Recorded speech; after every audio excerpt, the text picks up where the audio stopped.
तीन प्रकारचे कर्म आपण बघितले होते. कर्म, विकर्म आणि अकर्म अशा प्रकारचे तीन प्रकारचे कर्म लोक करतात. म्हणजे कोणी पण बघा, आपण हे तीन प्रकारच्या कर्मामध्येच आपलं मोडतं.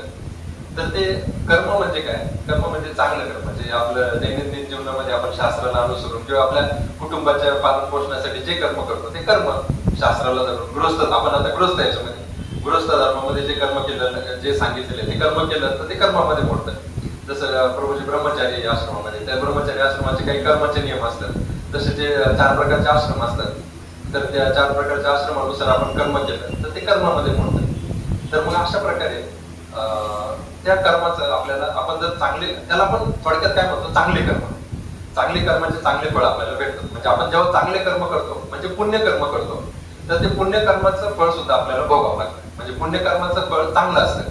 म्हणजे आपण एखाद्याला बघतो, हा खूप श्रीमंत झालेला आहे, याच्याकडे खूप धन संपत्ती, किंवा याचं शरीर खूप धगधाकट आहे, खूप स्ट्रॉंग आहे हा, किंवा याच्याकडे खूप पॉवर आहे, खूप इन्फ्लुएन्स आहे, असं आपण बघतो.